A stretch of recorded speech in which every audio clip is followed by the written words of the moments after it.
Assalamualaikum warahmatullahi wabarakatuh. Selamat pagi Ibu Sri Sukarni Katamwati Ningsih dan teman-teman dari kelompok 1 yang saya cintai dan saya banggakan.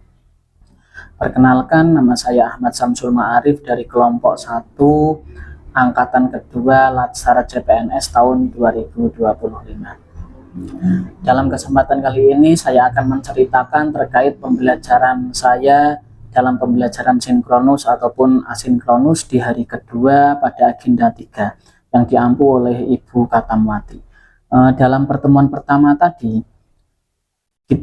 saya dan teman-teman kelompok yang lainnya disuruh untuk mengulas terkait pembelajaran-pembelajaran yang sudah dipelajari pada hari pertama agenda 3. Kemudian dilanjutkan dengan presentasi terkait dengan core isu atau isu-isu aktual secara umum, kemudian disuruh untuk menganalisis terkait deskripsi isu, kemudian terkait dengan dampak-dampaknya, siapa saja yang terdampak, dan penyelesaian dari isu-isu tersebut.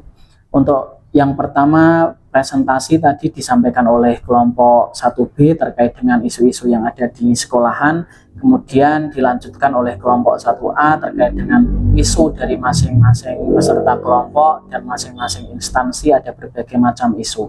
Kemudian setelah presentasi selesai, diberi masukan oleh Ibu Katamwati terkait dengan penulisan atau pembuatan isu, kemudian bagaimana kita menganalisis sesuai dengan manajemen ASN dan juga smart ASN.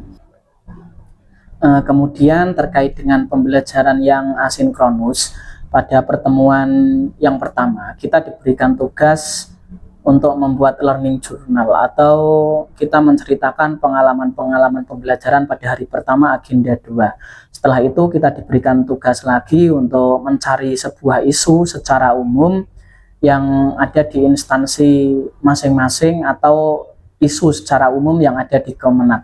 Nah, itu secara berkelompok dan kemudian disuruh menganalisis terkait dengan manajemen ASN dan smart ASN. Dan pembelajaran asinkronus di hari kedua ini pada agenda 3 penugasannya hampir sama. Yang pertama kita disuruh untuk membuat learning journal, tapi bedanya kita membuat learning journal atau menceritakan pengalaman pembelajaran di hari kedua ini. Dan kemudian tugas yang kedua juga hampir sama hari yang pertama, kita disuruh untuk mencari isu. Namun bedanya di tugas yang pertama itu secara berkelompok, di tugas di hari yang kedua ini secara individu.